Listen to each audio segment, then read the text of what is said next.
Assalamualaikum warahmatullahi wabarakatuh. Perkenalkan, nama saya Muhammad Fahri Fandi. Saya dari kelas C81 Matkul Pancasila dengan nomor urut 26 dan NIM 255030107111065 yang diampu oleh Pak Muhammad Lukman.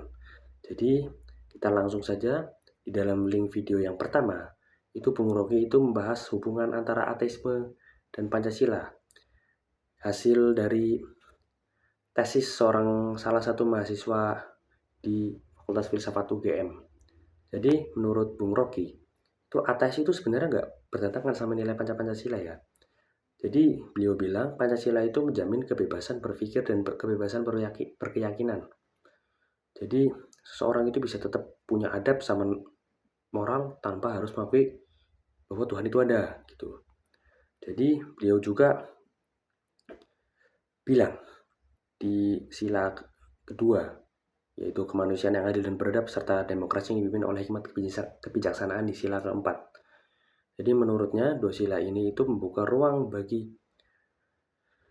masyarakat rakyat di Indonesia untuk kebebasan berpikir, termasuk bagi orang-orang yang tidak punya pandangan religius. Oleh karena itu beliau itu menggugah untuk cara kita berpikir, kita mengolah Pancasila.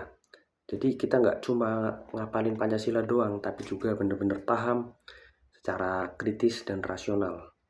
Jadi menurut saya ateisme dalam Pancasila itu bukanlah penolakan terhadap sila-sila dan nilai Pancasila, tapi ajakan untuk melihat Pancasila sebagai ide yang terus hidup dan bisa diartikan sesuai perkembangan zaman. Nah, untuk link yang kedua, di situ Bung Rocky itu bilang bahwa nggak ada yang namanya sila satupun Pancasila. Itu yang benar-benar asli dari Indonesia. Jadi pernyataan itu memang menurut saya benar sih. Soalnya Bung Rocky itu bilang Pancasila itu, sila-silanya itu hasil adopsi dari berbagai ide dan filosofi di luar negeri. Misalnya itu kemanusiaan yang adil dan beradab.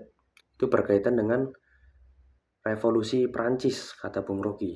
Dan juga sila kerakyatan yang dipimpin oleh hikmat kebijaksanaan dalam permusyawaratan perwakilan itu punya kemiripan dengan konsep demokrasi di barat. Dan keadilan sosial bagi seluruh rakyat Indonesia itu bisa dikaitkan dengan gagasan sosialisme. Dari sini beliau itu menunjukkan bahwa Pancasila bukanlah ide yang muncul murni dari budaya lokal, budaya Jawa, yang tulisan-tulisan Jawa-Jawa kuno dari kitab atau buku dari zaman keraton atau sebelum kemerdekaan Belanda, tapi itu hasil pertemuan dan berpikir dari pemikiran dunia yang disesuaikan dengan budaya-budaya di Indonesia. Jadi argumennya Bung Rocky itu benar-benar menantang kita untuk berpikir secara lebih kritis tentang bagaimana Pancasila terbentuk. Jadi secara historis dan sejarah memang benar bahwa para pendiri bangsa banyak terinspirasi oleh ide-ide dari luar negeri, baik dari agama demokrasi barat maupun gerakan sosial di Eropa.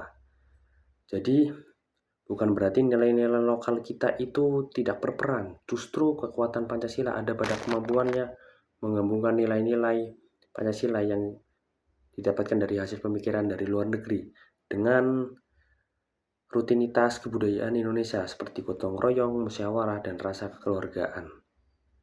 Jadi kalau menurut saya itu yang Bapak Lukman pas itu jelaskan bahwa yang namanya filsafat itu adalah dasar-dasar teori.